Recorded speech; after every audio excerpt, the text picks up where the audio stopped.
Dans la politique, on appelle ça être cuisiné. Vous allez me cuisiner. Bienvenue alors. Merci. Oh, c'est génial.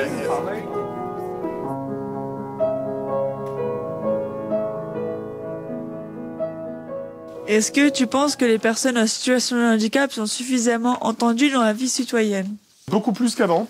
Dans toute ma scolarité, en tout et pour tout, j'ai croisé un jeune en situation de handicap qui venait passer une journée avec nous de temps en temps.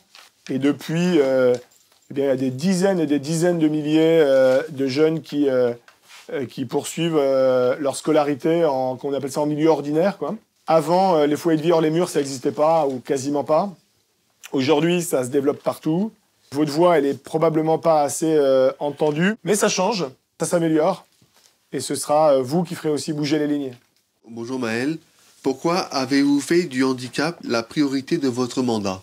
Quand j'ai fait campagne, comme vous avez fait campagne pour être élu cogiteur, peut-être des dizaines, peut-être quelques centaines de personnes que j'ai rencontrées et qui m'ont parlé du handicap en me disant que ça fonctionnait mal. J'ai pris conscience qu'une politique comme ça, on a concerné autant de gens et qui fonctionnait aussi mal, c'était pas normal, ça pouvait pas continuer comme ça. Le handicap, quand il fonctionne mal, ça touche les gens au plus profond d'eux-mêmes, quoi. Alors que quand il y a des trous dans une route, c'est énervant, ou quand il y a des embouteillages, mais enfin bon, c'est pas très grave. Et puis il y a beaucoup de gens qui croient que la politique, ça sert plus à rien.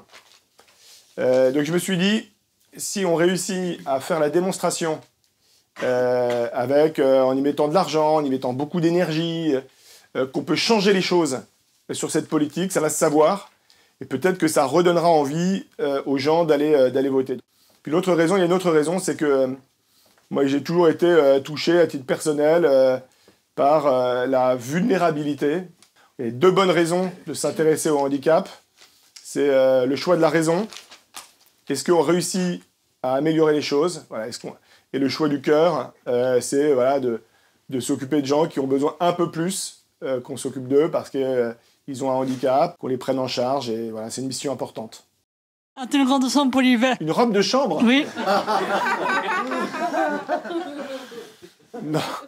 Non, j'ai pas de robe de chambre. C'est un peu passé de mode. Hein. Qui a une robe de chambre ici? Bon, vous avez raison, c'est très bien les robes de chambre. Je vais y réfléchir, une bonne robe de chambre en pilou là, pour le dimanche matin. Certains cogiteurs aimeraient essayer de vivre en appartement. Aller dans un foyer de vie hors les murs, peux-tu nous y aider à s'y préparer? Dans le grand plan handicap qu'on a lancé quand je suis devenu président, il y a 3 priorités. Et il y en a une qui concerne ta question, Michael. Depuis que je suis président, on a créé déjà quasiment 300 places nouvelles, mais on veut en créer 700. C'est pas le département qui a imaginé tout seul ce qu'il fallait faire. Il allait voir les grands chefs, des Papillons Blancs, de Don Bosco, des Genêts d'Or et d'autres associations encore. On leur a demandé qu'est-ce qui vous semble nécessaire. Et c'est là où les associations nous ont dit oui, il faut qu'on crée encore des places en foyer parce qu'il en manque. Mais si on en crée plusieurs centaines, eh bien, essayons de créer des places différentes, c'est-à-dire des foyers, des appartements qui sont au cœur de la ville, mais regroupés dans un même endroit, avec peut-être une salle commune, avec des éducateurs qui y vivent aussi, ce qui vous permet d'être complètement chez vous. On voudrait vous permettre aussi de faire marche arrière si ça ne se passe pas bien. Je comprends complètement celles et ceux, mais uniquement ceux qui le souhaitent, qui souhaitent être un peu plus chez elles. Quoi.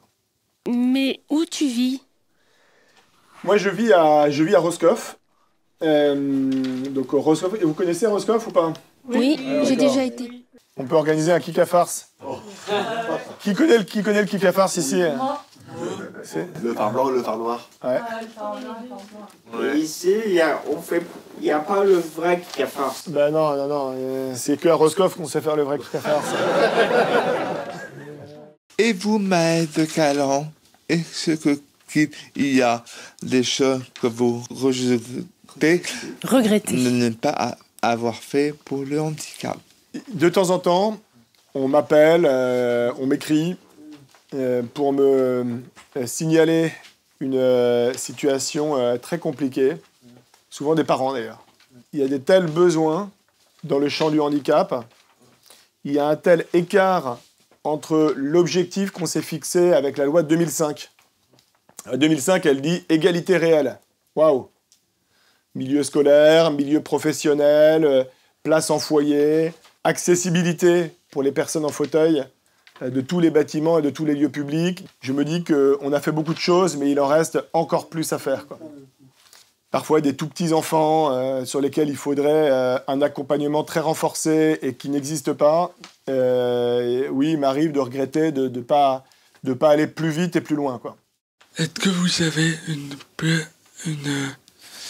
Est-ce que tu veux que je t'aide à poser cette question? Toi, tu voulais savoir, effectivement, tu as beaucoup d'amis qui sont à l'IEM, qui attendent d'avoir une place pour une offre pour leur vie d'adulte. Qui restent malgré tout, ce qu'on appelle les amendements Creton, qui restent à l'IEM et qui attendent une place. Et tu voulais savoir qu'est-ce qu'on pouvait leur proposer. Il y a beaucoup de jeunes comme toi qui restaient en IME parce qu'il n'y avait pas de place, soit en foyer de vie, soit en SAVS ou d'autres structures pour adultes. Je crois qu'il y en a encore aujourd'hui quasiment 150 personnes comme toi, Corentin, qui attendent des places. Nous, notre idée, c'est de créer, je le disais tout à l'heure, quasiment 700 places pour adultes. Et en 3 ans, on a déjà créé 300, un peu plus de 300 même. Ces places pour adultes, à mesure qu'elles ouvrent, c'est pour des adultes qui n'ont pas de solution, mais c'est aussi pour des jeunes adultes qui étaient maintenus en IME et pour leur permettre de quitter l'IME, comme c'est ton cas, Corentin.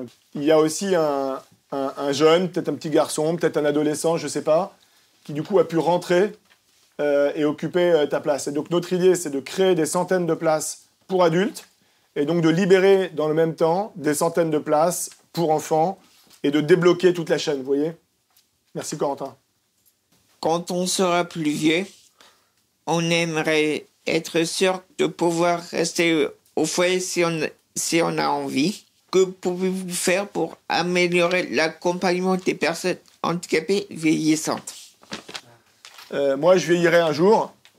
J'ai pas envie d'aller en foyer quand je serai vieux. J'ai envie de rester chez moi. Mais pour pouvoir rester chez moi, et mes parents, c'est pareil. Mes parents, ils veulent pas aller en foyer. On appelle ça une maison de retraite. Ils préfèrent rester chez eux. On veut créer des places en foyer et des places hors les murs, y compris pour les personnes en situation de handicap qui vieillissent. Et tout le monde a envie de vieillir chez soi. Et il faut qu'on le rende possible. Monsieur, je voudrais savoir le sport. Est-ce que vous faites du sport? Du sport. Alors, je fais pas assez de sport, raison pour laquelle je grossis. Mais tous les dimanches, je vais courir avec un copain. On va courir pas loin de Roscoff.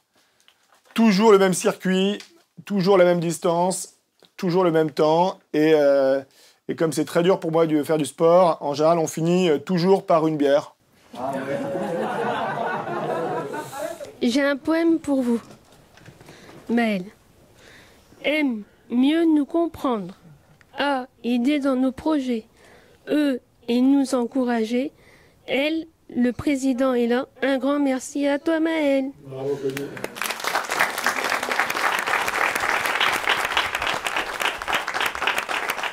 La question sur la robe de chambre, ça m'a déstabilisé.